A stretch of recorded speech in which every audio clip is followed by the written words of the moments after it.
আমার যে বেন্থাম একটা ফিমেল ছিল, ওই বেন্থাম ফিমেলটা আজকে অনেকদিন পরে আমি খাঁচায় করে আমার বাড়িতে উঠানে একটু রোদে রাখি মুরগিটাকে, কারণ দীর্ঘদিন ধরে এটা কোপের মধ্যে ছিল। এই কারণে আমি চিন্তা করলাম একটু রোদের মধ্যে দিলে ভালো হতো। তো এই সময় আমার বাসায় যে ছাড়া যে দেশি মুরগিগুলো ছিল ওইগুলো সব চলে আসে উঠানে।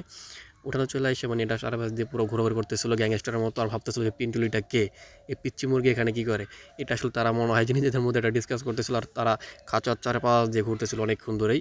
আর মুরগিগুলো মানে দুইটা মুরগি দুই পাশ থেকে ফাইটের পজিশন নিতেছিল বারে বারে।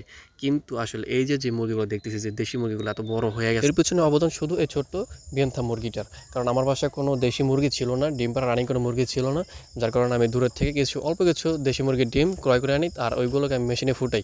মেশিনে ফুটানোর পরে যেদিন বাচ্চাগুলো ফুটে বের হয় ওই দিন আসলে কারেন্ট থাকে না, কারেন্ট চলে যায়, সারাদিন কারেন্ট থাকে না।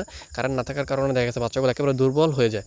কারণ যেহেতু ওটা হিট পাইতেছিল না, গরমের কোনো তাপ পাইতেছিল না, বাচ্চাগুলো সবাই মাত্র ফুটে বের হয়েছে, ওই সময় যে কারেন্টে হিট না পায় তাহলে বাচ্চাগুলো মরে যাওয়ার পসিবিলিটি একেবারে বেশি থাকে। এই কারণে দেখা গেছে বাচ্চাগুলো একেবারে দুর্বল হয়। আর ওই সময় আমার বাসায় কোনো মুরগিও ছিল না যে ওইগুলো আর নিচে আসলে কুচে আমি বাচ্চাগুলো দেবো। তো তখন কাজ করতেছিলাম মাথায় কিছু, যে কী করবো। তখন হাস্যকর বিষয় হচ্ছে কি, আমি এই ছোট্ট দেশি এই কী বলে কি বেন্থাম মুরগিটা, এই মুরগিটার নিচে আমি বাচ্চাগুলো দিই। প্রায় 6 থেকে 7টা বাচ্চা ছিল, ওই বাচ্চাগুলো আমি এই মুরগিটা নিজে দিই। আর মজার বিষয় হচ্ছে এই মুরগিটা মানে একেবারে এরকমভাবে ওদেরকে আগলে নিজের কাছে রেখেছিল, আসলে মনে হচ্ছে যে এগুলো আসলে ওরই বাচ্চা, এরকমভাবে রাখছিল নিজের মধ্যে। আর ওই দিন সারাদিন ও আসলে ওদেরকে নিয়ে বসে বসে থাকে আর ওদেরকে তাপ দিতে থাকে। আর সারাদিন পরে যখন কারেন্ট চলে আসে তখন আবার ওর থেকে বাচ্চাগুলো নিয়ে যায়, বাচ্চাগুলো নিয়ে আবার বাতের নিচে তাপ দেওয়ার জন্য রেখে দেয়।